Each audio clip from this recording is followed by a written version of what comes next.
A very good morning students, आज हम एक नया बायोमॉलिक्यूल स्टार्ट करने वाले हैं। हमने amino acids, proteins, lipids, carbohydrates detail में डिस्कस कर लिए हैं। Today we will move on to the next biomolecule, that is nucleoside and nucleotides. ये दोनों ही स्टूडेंट्स माइक्रो बायोमॉलिक्यूल्स हैं। दैट मीन्स अगर आपको याद हो फर्स्ट क्लास में बायोमॉलिक्यूल्स को हमने दो पार्ट्स में डिवाइड किया था, acid soluble and acid insoluble. इनका जो मॉलिक्यूलर वेट है वो 18 to 800 डाल्टन होता है and hence they are micro biomolecules. Now why this class is very important, क्योंकि जो डीएनए और आरएनए है हमारे न्यूक्लिक एसिड्स, वो इन्हीं न्यूक्लियोटाइड्स का पॉलीमर होते हैं। अगर आपको न्यूक्लियोटाइड समझ में नहीं आया तो आप न्यूक्लिक एसिड्स यानी डीएनए और आरएनए को भी अंडरस्टैंड नहीं कर पाएंगे। इसीलिए हम आज की क्लास में न्यूक्लियोसाइड एंड न्यूक्लियोटाइड्स को रीड कर रहे हैं और फिर नेक्स्ट सेशन में हम लोग इनके polymers, polynucleotide, that means we will discuss DNA and RNA. So the next point is that they are monomeric units or monomers of nucleic acids. And what are nucleic acids? DNA and RNA. यहाँ पे students they word नहीं आना चाहिए, क्योंकि nucleoside से nucleotide बनता है और कई सारे न्यूक्लियोटाइड से न्यूक्लिक एसिड बनता है। सो करेक्ट ये होगा कि nucleotide are monomers of nucleic acids. ये न्यूक्लिक एसिड बनाएंगे। हम न्यूक्लियोटाइड का स्ट्रक्चर समझते हैं, इसको समझते समझते में ऑटोमेटिकली न्यूक्लियोसाइड क्या है वो हमको समझ आ जाएगा। So let us understand how a nucleotide is made. Nucleotide जो है स्टूडेंट्स, इसमें 3 कंपोनेंट्स होते हैं। So it has 3 components. ये 3 चीज़ों से मिलकर बनता है। कौन कौन सी? Number 1 is a nitrogen base. Nitrogen base, nitrogen base के साथ अटैच होगी शुगर, जो पेंटोज शुगर होगी। That means it will be a 5 carbon sugar. It can be ribose, it can be deoxyribose. We will read about this. And the third component will be a phosphoric acid or phosphate. ये तीनों components जब मिलते हैं तो हम उसे एक nucleotide बोलते हैं, और ऐसे कई सारे न्यूक्लियोटाइड्स ज्वाइन होते हैं तो पॉलीन्यूक्लियोटाइड बनता है, जो डीएनए हो सकता है या आरएनए हो सकता है। अगर हम सिर्फ इन 2 की बात करें, एक नाइट्रोजन बेस और एक पेंटोज शुगर अगर ज्वाइन है, then it is called nucleoside. So what is nucleoside? It is pentose sugar plus nitrogen base, this is a nucleoside. और जब न्यूक्लियोसाइड में क्या जुड़ जाएगा? फॉस्फेट जुड़ जाएगा plus this phosphate, then it becomes a nucleotide. Alright, तो nucleoside जो है वो न्यूक्लियोटाइड का ही एक पार्ट है। नाइट्रोजन प्लस पेंटोज को मिलाकर न्यूक्लियोसाइड बोलते हैं, और जब इसमें फॉस्फेट जुड़ता है तो ये न्यूक्लियोटाइड बन जाता है। हम अब स्टडी करेंगे इन तीनों कंपोनेंट्स को और फिर देखेंगे कि कैसे ये तीनों आपस में ज्वाइन होते हैं to form 1 nucleotide. So let us first talk about nitrogen base. आइए पहले हम पेंटोज शुगर पढ़ लेते हैं students. Let us first talk about pentose sugar, क्योंकि आपने ये लास्ट क्लासेस में रीड किया है तो हम इसको पहले ले लेते हैं। पेंटोज शुगर, पेंटोज शुगर मतलब ये 5 कार्बन शुगर है। It is a 5 carbon sugar. अब ये पेंटोज शुगर 2 तरह की हो सकती है। आरएनए में इसको राइबोज शुगर है ये, और अगर राइबोज में से एक ऑक्सीजन एटम रिमूव हो जाए तो बन जाती है deoxyribose. So pentose sugar can be of 2 types. One is the ribose sugar in RNA, this will be present, and one is the deoxy, यानी एक ऑक्सीजन रिमूव हो गया, किस में से, राइबोस में से, so deoxyribose sugar which is found in DNA. So these are the two kinds of pentose sugar. इसका स्ट्रक्चर देखते हैं कैसा होगा स्टूडेंट्स। हमने जब मोनोसेक्राइड पढ़ा था तो हमने पढ़ा था कि ये दोनों ही क्या हैं, एल्डोज हैं, यानी इनमें एल्डिहाइड ग्रुप प्रेजेंट है। एल्डिहाइड ग्रुप जो है वो फर्स्ट कार्बन पे अटैच था, हमने तब स्ट्रक्चर डिटेल में पढ़ा था, और जो बॉन्ड बना था वो फर्स्ट कार्बन और फोर्थ कार्बन के बीच में बना था। सो हम इस तरह से बना देते हैं इसे, ये है फोर्थ कार्बन, ये है फर्स्ट कार्बन, इसके बीच बॉन्ड बना था, ये इसका स्ट्रक्चर हो गया, सेकेंड कार्बन, थर्ड कार्बन, और फिफ्थ कार्बन जो है वो फोर्थ कार्बन पर अटैच था रिंग के बाहर, दिस इज CH2OH, फिफ्थ। अब इसे कंप्लीट कर देते हैं। अगर हम अल्फा राइबोस बनाएंगे तो OH कहाँ होगा, नीचे, like this. So this is a ribose sugar. इस रिंग को क्या कहते हैं, आप में से किसी को याद है, फ्यूरेनोज रिंग।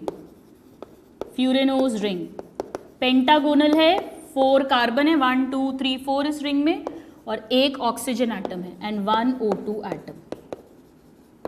ये स्ट्रक्चर हमने डिटेल में पढ़ा था जब हमने मोनोसेक्राइड्स को रीड किया था। नाउ इसमें हमारे लिए इंपॉर्टेंट है carbon number 2 and carbon number 3। Carbon number 2 जो है यहाँ पर OH प्रेजेंट है, OH फंक्शनल ग्रुप, और 3 पर भी OH है, यानी इसके अंदर कितने फंक्शनल OH हैं, 2 functional OH at carbon 2 and carbon number 3। जितने ज़्यादा फंक्शनल ग्रुप प्रेजेंट होते हैं उतना ज़्यादा रिएक्टिव वो शुगर होती है। All right, so this is quite a reactive sugar. Now अब हम बनाते हैं डीऑक्सीराइबोस। डीऑक्सी में एक ऑक्सीजन कम होगा, वो ऑक्सीजन कहाँ से जाता है, सेकेंड कार्बन से जाता है। तो अब मैं इसका स्ट्रक्चर ड्रॉ करती हूँ। I will draw the same structure, oxygen, carbon number 1 2 3 4, fifth carbon यहाँ लगा हुआ है जो एक्चुअली क्या है, it is CH2OH, this is carbon number 5। All right, OH H H OH H OH H, ये तो राइबोस है, पर सेकेंड कार्बन से एक ऑक्सीजन हट गया तो अब यहाँ पर क्या बचा, सिर्फ H बचा है, यानी एक ऑक्सीजन कम हो गया तो डीऑक्सीराइबोस शुगर बन गई। इंपॉर्टेंट है, ये किस कार्बन से जाता है ऑक्सीजन, थर्ड कार्बन से। दिस इज इंपॉर्टेंट, ये क्वेश्चन पूछा जाता है। यानी इसमें फंक्शनल ग्रुप कितने हैं, एक है, सेकेंड वाले पे कोई फंक्शनल ग्रुप नहीं है। So 1 functional OH at carbon number 3, no OH on carbon number 2। Is it clear? क्योंकि इसमें फंक्शनल ग्रुप कम है तो ये कम रिएक्टिव है, इसीलिए डीऑक्सीराइबोस जो है वो हमारे DNA में मिलती है। ये नेचर ने ऐसा क्यों किया है, क्योंकि जो जेनेटिक मटेरियल है उसको स्टेबल होना चाहिए, उसको ज़्यादा रिएक्टिव नहीं होना चाहिए। उसकी रिएक्टिविटी कम करने के लिए उसका एक OH ग्रुप में से O को रिमूव कर दिया तो अब OH ग्रुप नहीं बचा, so it is more stable, hence deoxyribose sugar is found in our genetic material, that is DNA, whereas the ribose sugar which has 2 functional OH groups, hence it is more reactive and hence it is found in the RNA. So this is about the type of sugars which are present in our nucleic acid, DNA and RNA. Now let us talk about the next component of a nucleotide, that is nitrogen base. क्या मतलब है nitrogen base से? एक तो आपको ये समझ में आ रहा है नाम से ही कि इसके अंदर नाइट्रोजन मिलेगा, ठीक है। ये साइक्लिक कंपाउंड है, रिंग स्ट्रक्चर होगा, so it is heterocyclic compound जिसमें क्या है, नाइट्रोजन। सो हेटेरोसाइक्लिक नाइट्रोजन कंटेनिंग, नाम में ही है नाइट्रोजन। और नाम में ही है बेस, यानी इसमें कैसी प्रॉपर्टीज होंगी?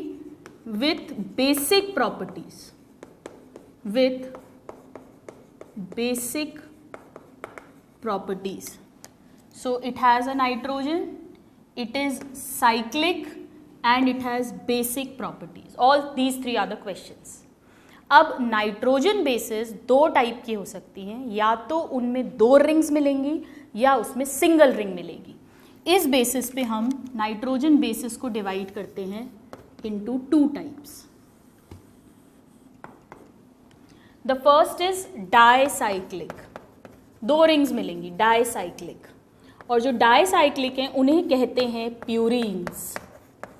सो the first type of nitrogen base is purine. कैसे रिंग होगी? इसमें दो रिंग्स होंगी, आइए अंडरस्टैंड करते हैं। एक ये रिंग है और एक ये रिंग है, ठीक है। कितने मेंबर्स हैं? 1 2 3 4 5 6, मैं लेबल कर देती हूँ। 1 2 3 4 5 6 7 8 9, यानी कितने मेंबर्स हैं इस रिंग के अंदर? 9 मेंबर्ड। और नाइट्रोजन कहाँ कहाँ पर है? First, third, seventh and ninth. Nitrogen, nitrogen, nitrogen atom and nitrogen atom. So it is a 9-membered ring and nitrogen at position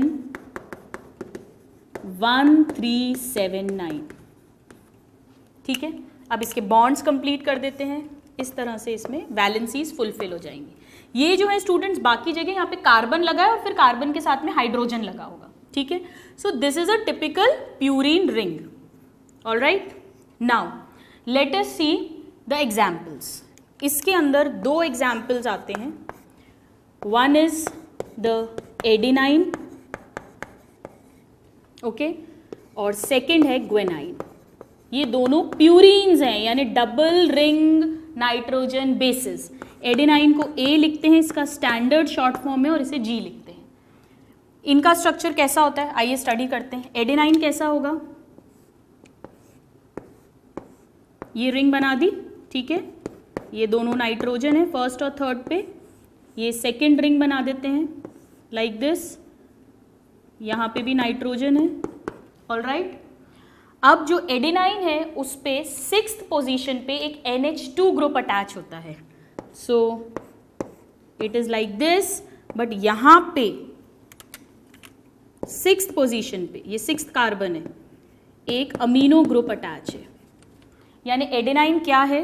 it is 6 amino purine. पूरा स्ट्रक्चर प्यूरीन बना दिया सेम ऐसा, और 6th पोजीशन पर एक NH2 group लगा दिया। This is the structure of purine. Now let's see what is the structure of guanine. Guanine का कैसा स्ट्रक्चर होता है स्टूडेंट्स?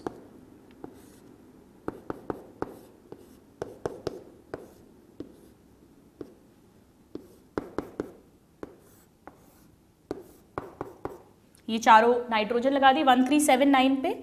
अब इसमें जो सेकेंड पोजीशन है, यहां पर एक NH2 ग्रुप होता है। This is carbon number 2, this is 1 1 2 3 4 like this. ये 6 है, यहां पर एक ऑक्सीजन अटैच हो जाता है। तो ये जो डबल बॉन्ड है, ये वाला डबल बॉन्ड है, ये खुल जाएगा क्योंकि ऑक्सीजन अटैच हो रहा है, ठीक है। सो ये स्ट्रक्चर जो है वो इस तरह से फॉर्म हो जाएगा। Alright, so what is this? This is guanine is 2 amino, second पे अमीनो है 2 amino 6 oxy purine. Purine ring में हमने सेकेंड पोजीशन पे अमीनो और 6th पोजीशन पे ऑक्सी लगा दिया।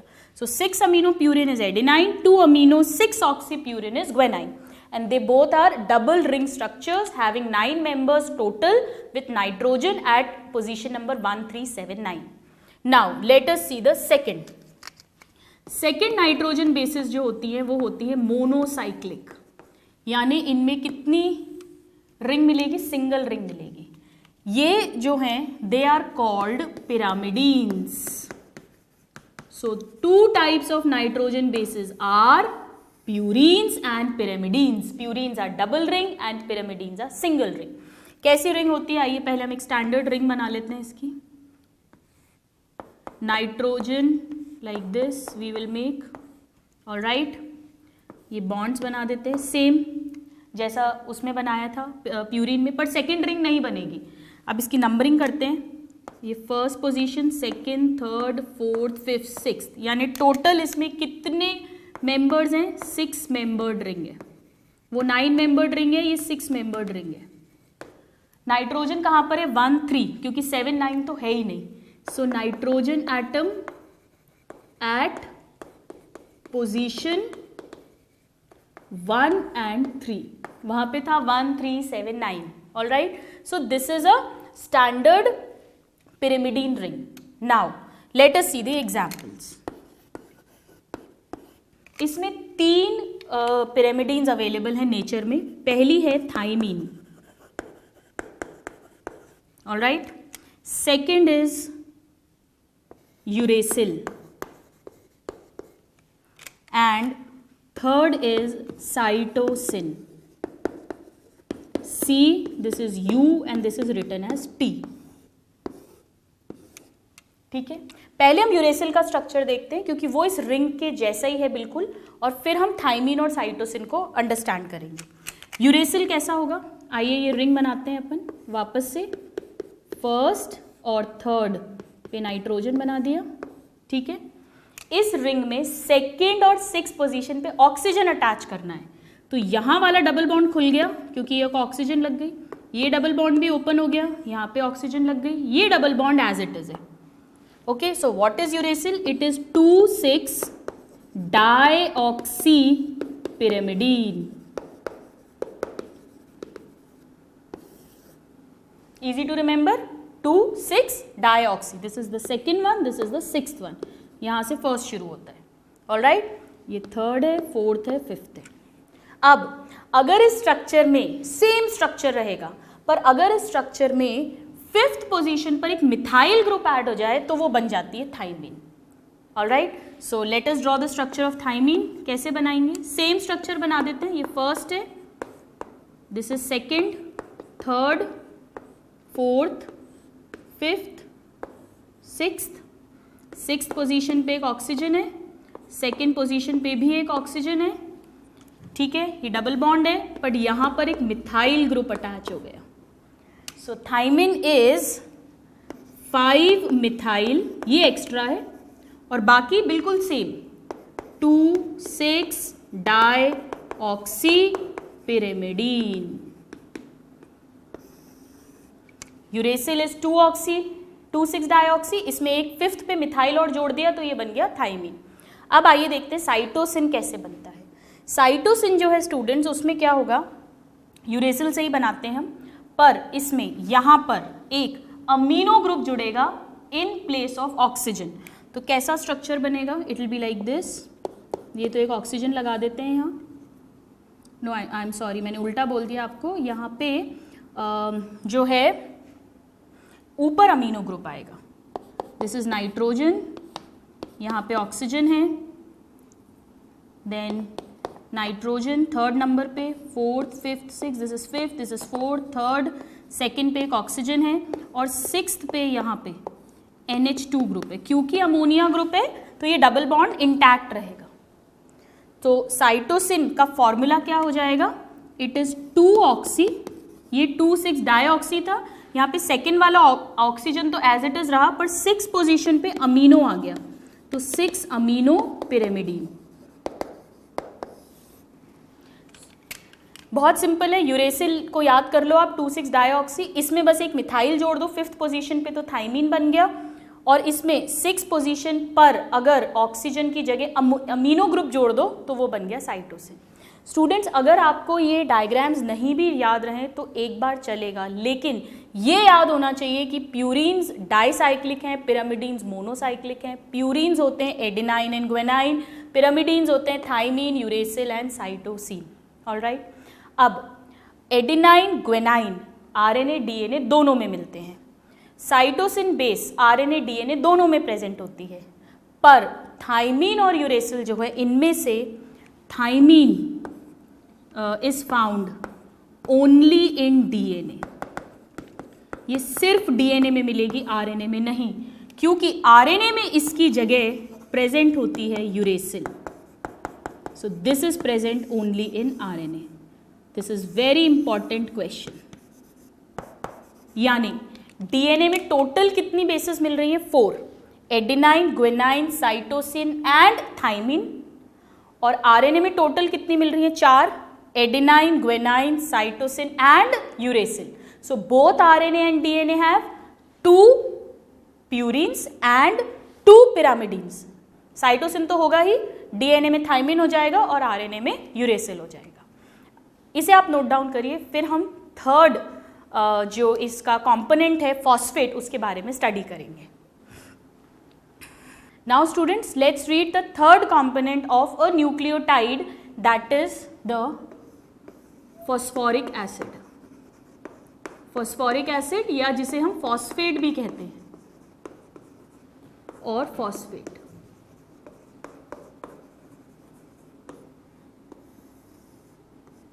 फॉस्फोरिक एसिड क्या होता है आप जानते हैं, इट इज H3PO4। कैसा स्ट्रक्चर होगा इसका? ये है फॉस्फोरस, 3 OH ग्रुप्स अटैच्ड है और यहां पर एक O अटैच्ड है। This is a simple phosphoric acid. Now ये क्योंकि एक एसिड है, नाम से ही समझ में आ रहा है, तो ये डीएनए आरएनए को एसिडिक कैरेक्टर प्रोवाइड करता है और साथ में ये नेगेटिव चार्ज भी इसके सरफेस पे प्रोवाइड करता है, क्योंकि जब इसमें से एक H+ निकल जाएगा तो एक ऑक्सीजन पे माइनस चार्ज आ जाता है। सो the first point is that it provides, ये क्वेश्चन पूछते हैं कि न्यूक्लिक एसिड का acidic nature and negative charge किस कंपोनेंट के कारण होता है? It provides acidic nature and negative charge to DNA RNA, that is the nucleic acids। उसमें यही रिस्पॉन्सिबल है। बेस तो बेसिक प्रॉपर्टीज थी, बट इसमें एसिडिक प्रॉपर्टीज हैं और नेगेटिव चार्ज है। नेगेटिव चार्ज क्यों कह रहे हैं हम? क्योंकि ये कैसे मिल सकता है हमें? जैसे ये फॉस्फेट है, OH O OH, एक H चला गया, एक प्रोटॉन H पॉजिटिव, तो ये O नेगेटिव बन गया। So this is how it provides the negative charge. So we have seen all the 3 components individually. हमने देखा कि पेंटोज शुगर राइबोस हो सकती है, या सेकेंड कार्बन से ऑक्सीजन निकल गया तो deoxyribose. Nitrogen base can be purines और it can be pyrimidines, and there is a phosphate. Now जब शुगर बेस के साथ जुड़ती है तो बेस हमेशा शुगर के फर्स्ट कार्बन से अटैच होती है। So let us write down as a note that first carbon of pentose sugar joins with, ये बेस के साथ ज्वाइन होगा। अगर ये सिंगल मेम्ब्रेन यानी पिरामिडीन है तो उसके थर्ड नाइट्रोजन के साथ अटैच होता है, और अगर ये डबल मेम्ब्रेन है तो लास्ट यानी 9th नाइट्रोजन। सिंगल रिंग में आखिरी नाइट्रोजन कौन सा है? 2 है, एक फर्स्ट पे एक थर्ड पे, तो थर्ड के साथ होगा। डबल में आखिरी नाइट्रोजन कौन सा है? 9th, 1 3 7 9, तो किससे अटैच होगा? 9th से। So first carbon of pentose sugar joins with 9th position of purine, and अगर पिरामिडीन के साथ जुड़ रही है तो 3rd पोजीशन, और इस पे क्या है? नाइट्रोजन है, 3rd पोजीशन ऑफ पिरामिडीन्स। ये इंपॉर्टेंट है, इसके स्ट्रक्चर को समझने के लिए हमें पहले ये पता होना चाहिए। 9th position of purine, 3rd position of pyrimidine and first carbon of sugar. इस तरह से ये जुड़ते हैं, और जब ये जुड़ेगा तो क्या बनेगा? Forms nucleoside. Nucleoside means sugar plus base, और इसमें जब अटैच होगा फॉस्फेट तो ये बन जाएगी न्यूक्लियोटाइड। अब फॉस्फेट जो अटैच होता है वो शुगर तो बीच में रहती है, एक तरफ फर्स्ट कार्बन से वो बेस से जुड़ गई, और जो उसका 5th कार्बन है रिंग के बाहर वाला वो जुड़ता है फॉस्फेट के साथ। सो the next point is that C5, that is the fifth carbon of fifth carbon का भी क्या, जो हाइड्रोक्सिल ग्रुप है, अभी हम देखेंगे OH group of carbon number 5 of pentose sugar joins with phosphate. Phosphate एक एसिड है, एसिड और अल्कोहल ग्रुप जुड़ेंगे तो कौन सा बॉन्ड बनेगा, ईस्टर बॉन्ड, जैसा हमने लिपिड में पढ़ा था. So it will be an ester bond. Alright, so OH group of fifth carbon joins with phosphate, तो क्या बन जाएगा, फॉर्म्स न्यूक्लियोटाइड. ठीक है, मैं आपको एक एग्जाम्पल बना के दिखाती हूँ और फिर हम इसका टेबल बनाएंगे. So let us take one example. Suppose हमें एडेनाइन बेस को ज्वाइन करना है किसके साथ, राइबोस. सपोज हम RNA बना रहे हैं, राइबोस शुगर, और इसे फिर हमें ज्वाइन करना है फॉस्फेट के साथ. फॉस्फेट, ये एक न्यूक्लियोटाइड बनेगा. तो कैसे ज्वाइन होगा, आइए देखें.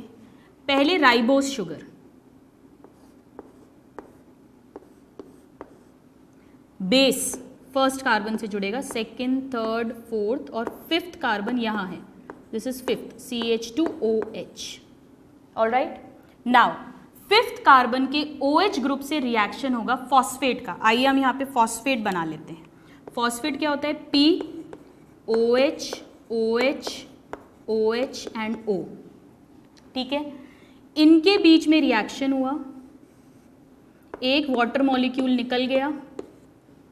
ऑलराइट, तो अब ये कैसा स्ट्रक्चर बन जाएगा, it will be like this. Let us see कैसा बनेगा ये structure.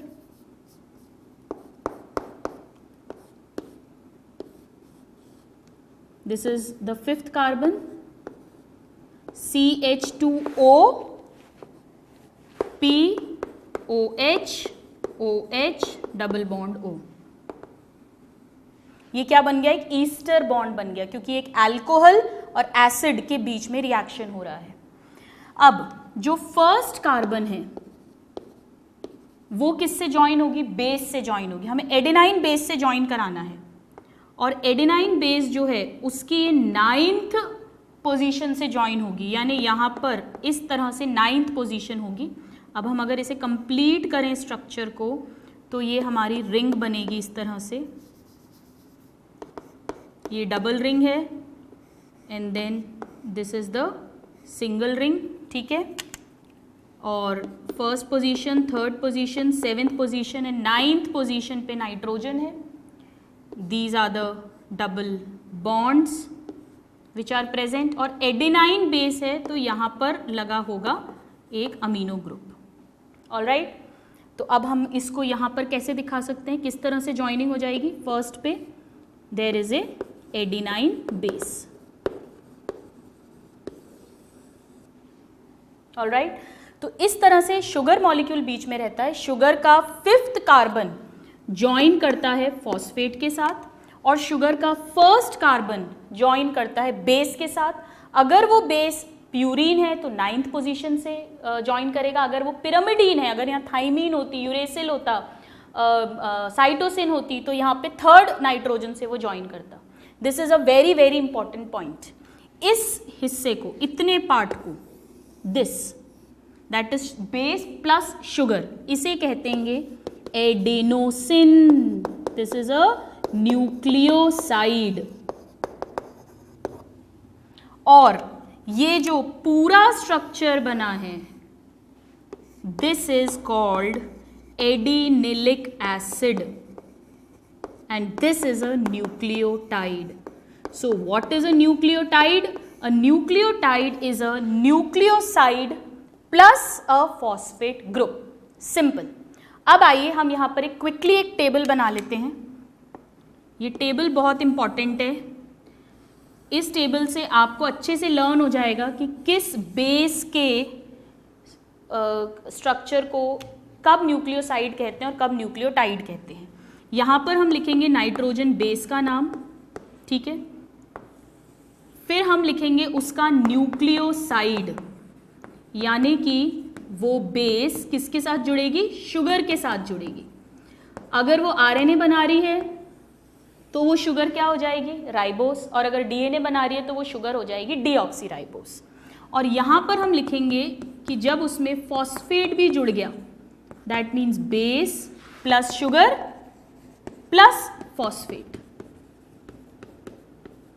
then it will become a nucleotide. All right, so now let us write down this table. 5 bases हमने पढ़ी हैं, 4 डीएनए में, 4 आरएनए में। पहली फर्स्ट बेस लिखते हैं एडेनाइन, देन ग्वेनाइन, ये दोनों ही प्यूरीन्स हैं, double ring sorry. Then we will talk about thymine, और थाइमिन की जगह आरएनए में मिलती है यूरेसिल, एंड 5th साइटोसिन। ये 5 है। एडेनाइन जब शुगर के साथ जुड़ेगी, चाहे डीऑक्सीराइबोज हो चाहे राइबोज हो, तो उसे कहते हैं एडिनोसिन। और जब ये फॉस्फेट के साथ एक ईस्टर बॉन्ड बनाएगा, फॉस्फेट भी जुड़ जाएगा, तो उसे कहते हैं एडिनिलिक एसिड। याद रखना बहुत सिंपल है स्टूडेंट्स, एसिड वर्ड आ गया यानी फॉस्फोरिक एसिड जुड़ गया है। नाउ ग्वेनाइन जो है इसकी न्यूक्लियोसाइड को कहते हैं guanosine, and this is guanylic acid. Thymine की जो न्यूक्लियोसाइड है, जब शुगर के साथ मिलता है तो उसे कहते हैं thymidine, this is uridine, and this is cytidine. और इनके जो एसिड्स बनते हैं इसे कहते हैं thymidylic acid, then uridylic acid and cytidylic acid. अब इस पे किस तरह से क्वेश्चन पूछे जाते हैं इस टेबल पे स्टूडेंट्स? डायरेक्ट क्वेश्चन आएगा, थाइमिडिन is a nitrogen base, a nucleoside, a nucleotide. So it is a nucleoside. Next question, cytosine is, it is a nitrogen base. Guanylinic acid is, it is a nucleotide. Simple है, फिर से मैं एक बार repeat करती हूँ, base और sugar जुड़ा तो बना न्यूक्लियोसाइड। ये किससे जुड़ रहे हैं? फर्स्ट कार्बन और इधर पे 3rd या 9th पोजीशन। और जब इस स्ट्रक्चर से 5th कार्बन पर फॉस्फेट जुड़ गया तो इसे कहते हैं न्यूक्लियोटाइड। और ऐसी जब बहुत सारी न्यूक्लियोटाइड्स आपस में ज्वाइन होंगी, वो कैसे ज्वाइन होंगी हम नेक्स्ट क्लास में पढ़ेंगे। जब वो बहुत सारी न्यूक्लियोटाइड्स आपस में ज्वाइन होंगी तो वो बनेगा पॉलीन्यूक्लियोटाइड, और उसी से बनता है हमारा डीएनए या आरएनए। ओके, ये कैसे ज्वाइन होंगी उसे हम नेक्स्ट क्लास में पढ़ेंगे, बट इसके पहले हम आज की क्लास में एक और इम्पॉर्टेंट टॉपिक कवर करेंगे। आप इसको अच्छे से नोट डाउन करें, बहुत इंपॉर्टेंट डायरेक्ट क्वेश्चंस हैं, फिर we will see that topic. Please note it down. Now students, let us understand one more important term. ये जो अभी हमने पढ़ा, इसमें हमने ये पढ़ा कि एक शुगर के साथ एक बेस जुड़ रहा है, अटैच हो रहा है फर्स्ट कार्बन पे, और एक फॉस्फेट अटैच हो रहा है 5th कार्बन पे। बट अगर किसी न्यूक्लियोटाइड में मोर देन 1 फॉस्फेट अटैच हो जाए, then it is called a higher nucleotide. So let us write down what is a higher nucleotide.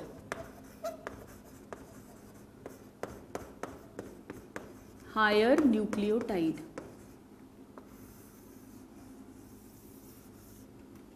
It is a nucleotide. A nucleotide.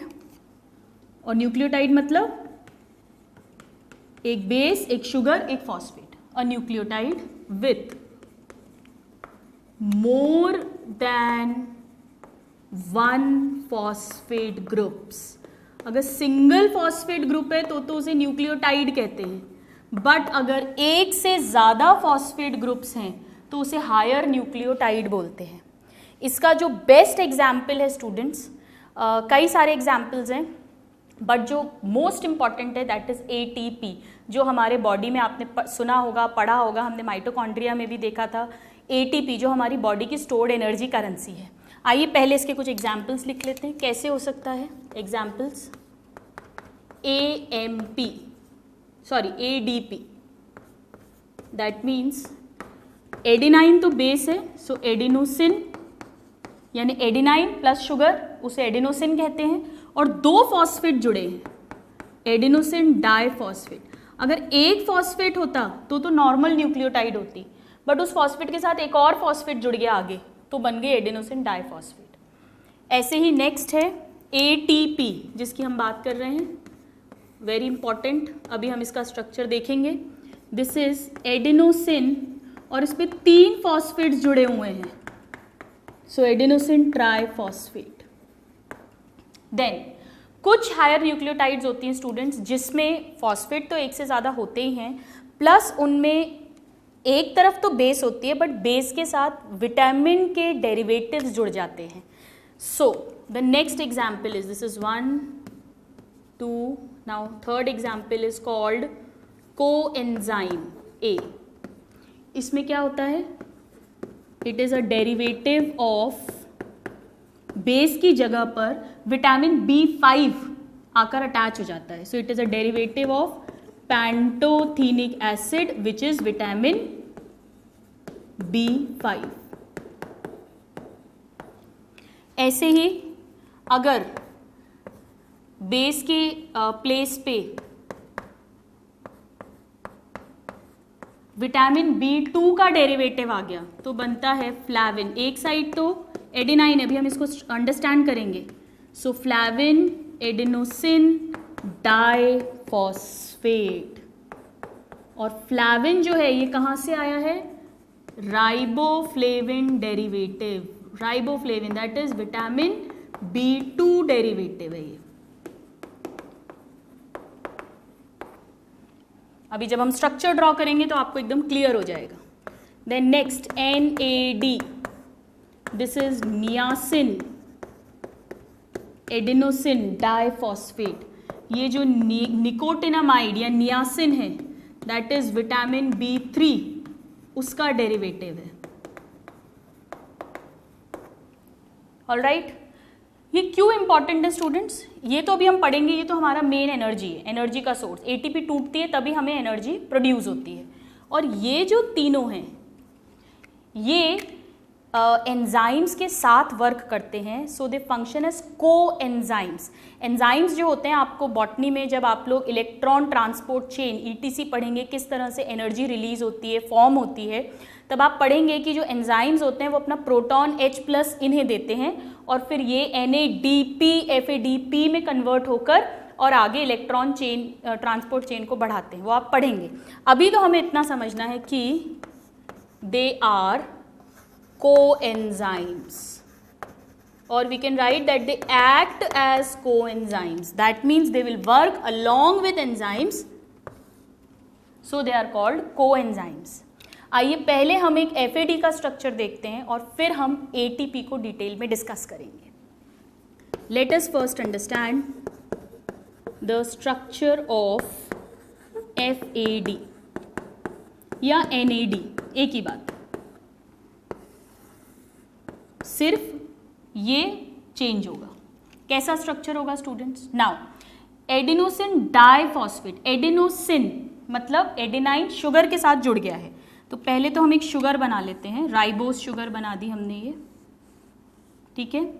This is carbon number 1 2 3 4 and 5 carbon पे क्या है, CH2OH है, ठीक है, OH। अभी हम इसको बताएंगे कैसे ये फॉर्म होगा, और फर्स्ट पोजीशन पे यहाँ पे एडेनाइन जुड़ा हुआ है, base, adenine base is present, ठीक है। यहाँ पर जुड़ेगा फॉस्फेट, तो जब फॉस्फेट जुड़ता है तो हमने पढ़ा है कि इसका O रह जाएगा, ठीक है, यहाँ से एक OH ग्रुप विल गो और फॉस्फेट का जो H है वो जाएगा, सो CH2OP OH OH double bond O बन जाता है। ऑलराइट, नाउ ये एक है nucleotide, this is a single nucleotide.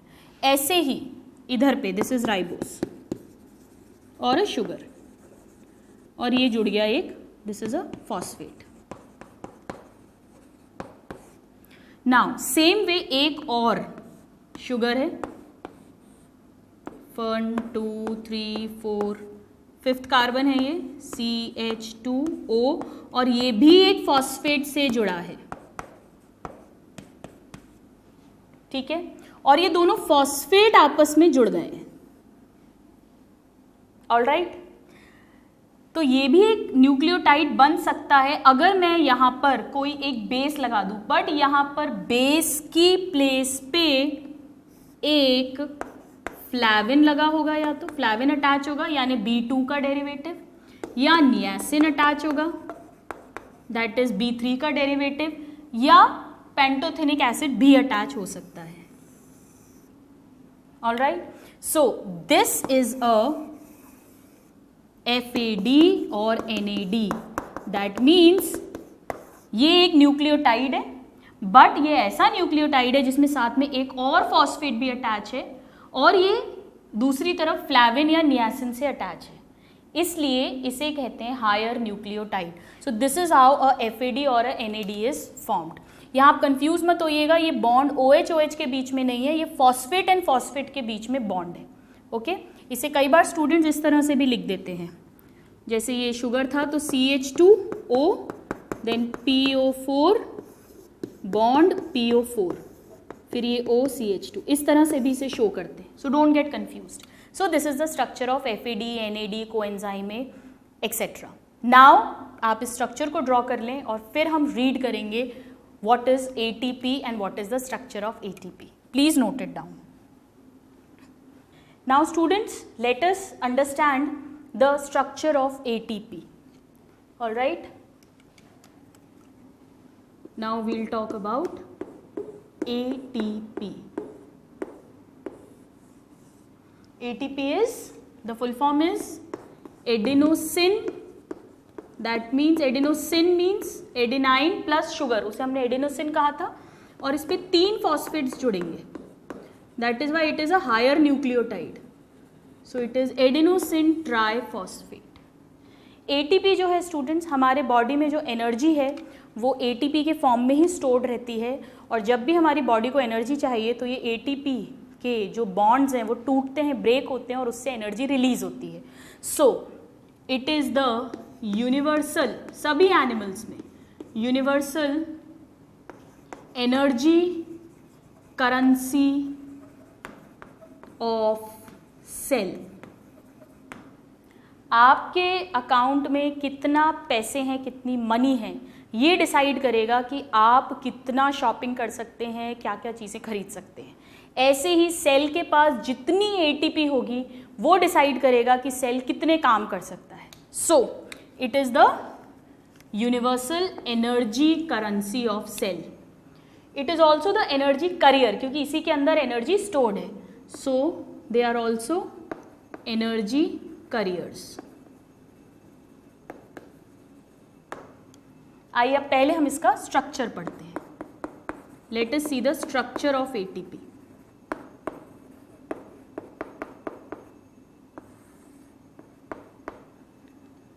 इसमें हमें पहले एडेनोसिन फॉर्म करना है, यानी शुगर के साथ एडेनाइन को अटैच करना है। हम जानते हैं कि शुगर का फर्स्ट कार्बन एडेनाइन के 9th नाइट्रोजन के साथ जो है अटैच होगा। तो आइए अब हम बना लेते हैं। ये शुगर है, this is the first, second, third, fourth, यहाँ पर ये CH2OH है, 5th कार्बन है, this is the 5th carbon number 5, और जो फर्स्ट कार्बन है ये, this will be attached to the 9th position of adenine. अब एडेनाइन अगर मुझे बनाना है तो it will be like this,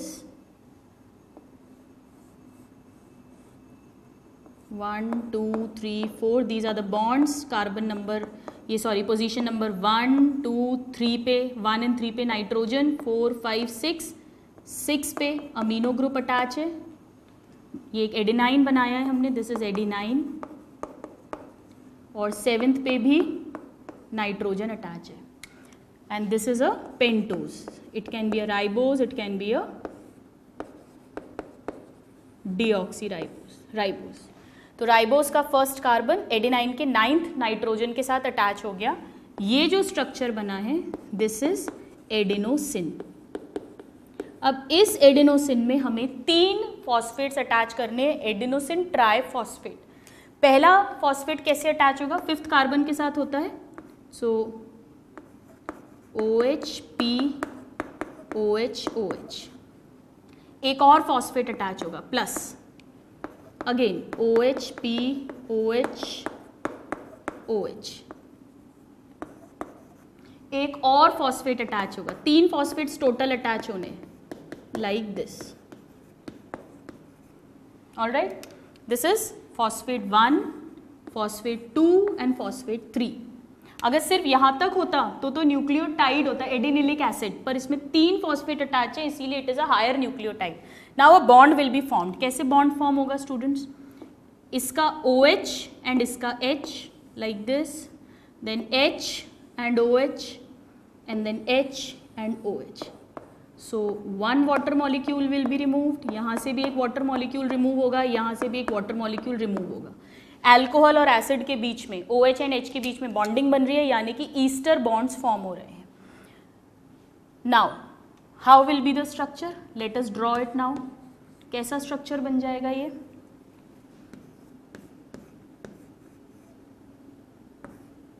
this is 5th carbon, carbon number 5. This is the first carbon. First carbon पर attach है एडेनाइन बेस, ठीक है. और यहाँ पे 3 बॉन्ड्स बन गए हैं, CH2O PO4 PO4 PO4. 3 phosphates के बीच में ये बॉन्ड बन गया है. This is ATP, main ATP. Now जो सेकेंड और थर्ड फॉस्फेट के बीच में बॉन्ड है, इसके फॉर्मेशन में एनर्जी यूज होती है. जब हम इस बॉन्ड को तोड़ेंगे तो एनर्जी रिलीज होगी. ऐसे ही फर्स्ट और सेकंड फॉस्फेट के बीच में भी जो बॉन्ड बनता है उसमें भी एनर्जी स्टोर हो जाती है उसके फॉर्मेशन के टाइम. उसे भी अगर ब्रेक करेंगे तो एनर्जी रिलीज होगी.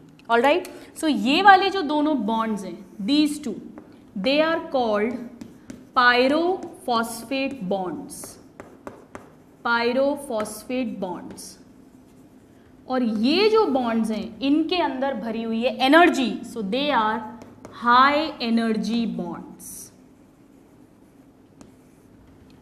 फॉस्फेट नंबर 1 एंड 2 के बीच, 2 एंड 3 के बीच में, क्योंकि जब ये बॉन्ड्स बनते हैं तो ये फोर्सेस ऑफ रिपल्शन के अगेंस्ट ज्वाइन होते हैं. और कोई भी चीज़ जब अगेंस्ट ज्वाइन होती है तो उसमें एनर्जी लगती है, तो एनर्जी इनके अंदर स्टोर हो जाती है. ये बॉन्ड जब टूटेगा इस बॉन्ड में तो 7300 कैलोरीज और 7.3 किलो कैलोरीज इसके अंदर स्टोर्ड है. आजकल न्यू की अगर हम बात करें, आजकल न्यू कॉन्सेप्ट, तो वो 8900 कैलोरीज कहते हैं इस बॉन्ड के अंदर प्रेजेंट है. बट जो ओल्ड कॉन्सेप्ट है बुक्स में वो 7300 कैलोरी या 7.3 किलो कैलोरी बोलते हैं. और जो ये वाला बॉन्ड है दिस वन, यहाँ पे अराउंड 6500 कैलोरीज स्टोर्ड होती है. इतना समझ आया आपको. अब ये जो ATP है इसके अंदर एनर्जी स्टोर्ड है, और एनर्जी कहाँ पर स्टोर्ड है, पायरोफॉस्फेट बॉन्ड्स में स्टोर्ड है. पायरोफॉस्फेट बॉन्ड्स क्या है, फॉस्फेट 1 एंड 2 के बीच का बॉन्ड एंड फॉस्फेट 2 एंड 3 के बीच का बॉन्ड. इनमें से भी ज़्यादा वाली एनर्जी कहाँ स्टोर्ड है, सेकेंड एंड थर्ड फॉस्फेट के बीच में जो बॉन्ड है वो सबसे पहले ब्रेक होता है और सबसे ज़्यादा एनर्जी इसी में स्टोर्ड होती है. अब कैसे एनर्जी मिलेगी, ATP को हमें ब्रेक करना है. जब ये फॉर्म हुई थी तो वाटर मॉलिक्यूल रिमूव हुआ था, तो जब आपको अगर इसे वापस से तोड़ना है, इसके फॉस्फेट को हटाना है, तो क्या करना पड़ेगा, वाटर को ऐड करना पड़ेगा. यानी कि हमें करना पड़ेगा वाटर की प्रेजेंस में hydrolysis. We have to add water. Bond बनने में वाटर रिमूव हुआ है तो बॉन्ड तोड़ने में वाटर को इंट्रोड्यूस करना पड़ेगा. ATP जब टूटेगा तो बनेगा ADP. पहला बॉन्ड जाएगा थर्ड, ये वाला लास्ट वाला, तो ADP. और एक इनऑर्गेनिक फॉस्फेट प्लस ये वाली हमें एनर्जी रिलीज मिलेगी. this much energy is released. All right? और जैसे ही एनर्जी मिलती है वैसे ही बॉडी सेल जो है वो वापस से इस एडीपी को एटीपी में कन्वर्ट कर देता है ताकि फिर से एनर्जी स्टोर हो जाए, ताकि फिर जब एनर्जी की जरूरत पड़े तो इसे तोड़ सके. So this reaction is reversible reaction. और जब हमें वापस से एक फॉस्फेट जोड़ना है तो वाटर मॉलिक्यूल को रिमूव करना पड़ेगा. दैट मीन्स डिहाइड्रेशन करना पड़ेगा. अब हमें वाटर मॉलिक्यूल रिमूव करना पड़ेगा जैसा कि यहाँ पर हो रहा है. तो बॉन्ड बनने के लिए वाटर रिमूव हो रहा है, बॉन्ड टूटने के लिए वाटर ऐड हो रहा है. Adding of water is hydrolysis क्योंकि बॉन्ड टूट रहा है, एंड रिमूविंग इज डिहाइड्रेशन. तो इस तरह से एटीपी से हमें हर एटीपी के मॉलिक्यूल पहली बार टूटेगा तो 7300 कैलोरीज देगा. अगर एडीपी फिर टूटेगा तो वापस से ये वाला बॉन्ड टूट के हमें 6500 कैलोरीज और मिलेंगी. ऐसा जनरली कम होता है. जनरली जो बॉडी है वो एटीपी को एडीपी में कन्वर्ट करती है और फिर तुरंत उसको वापस से एटीपी में कन्वर्ट कर देती है ताकि एनर्जी का जो बैंक है वो हमारा भरा रहे, फिल रहे. सो स्टूडेंट्स, इस क्लास में हमने देखा कि जो न्यूक्लिक एसिड्स हैं डीएनए एंड आरएनए वो किसके बने हैं? न्यूक्लियोटाइड्स के बने हैं. और न्यूक्लियोटाइड किसका बना है? Nucleoside plus phosphate. यानी न्यूक्लियोसाइड मतलब एक sugar, pentose sugar, which can be ribose और deoxyribose, attached with a nitrogen base. So sugar first carbon से अटैच होगी बेस से और फिफ्थ कार्बन से अटैच होगी फॉस्फेट से. ये पूरा स्ट्रक्चर है एक nucleotide, a single nucleotide. Bases can be purines और pyrimidines. Purines are double ring, that is adenine and guanine present in both DNA and RNA. Pyrimidines are single ring, cytosine present in both DNA and RNA. Thymine only in DNA and uracil only in RNA. All right. Now, the sugar is ribose. It is a pentose sugar. It is aldose. That means it has aldehyde group on carbon number 1. अगर इसके second carbon से oxygen remove हो जाए तो बन जाता है deoxyribose. Okay, ये हमने एक न्यूक्लियोटाइड पढ़ा. और हमने पढ़ा कि हायर न्यूक्लियोटाइड्स क्या होते हैं अगर एक से ज़्यादा फॉस्फेट्स अटैच्ड हो, जिसमें हमने एटीपी के स्ट्रक्चर को डिटेल में रीड किया. अब नेक्स्ट क्लास में हम ये देखेंगे स्टूडेंट्स कि एक न्यूक्लियोटाइड शुगर बेस फॉस्फेट, एक और न्यूक्लियोटाइड शुगर बेस फॉस्फेट, ऐसे कई सारे न्यूक्लियोटाइड्स आपस में किस तरह से किन बॉन्ड्स के थ्रू ज्वाइन होंगे और उन्हें ज्वाइन होने के बाद वो किस तरह से nucleic acid DNA RNA form करेंगे और उन न्यूक्लिक एसिड्स का क्या स्ट्रक्चर होता है. So in the next class we will deal with the macromolecule DNA and RNA and the formation of these nucleic acids. Till then, a happy learning and have a good day. Thank you.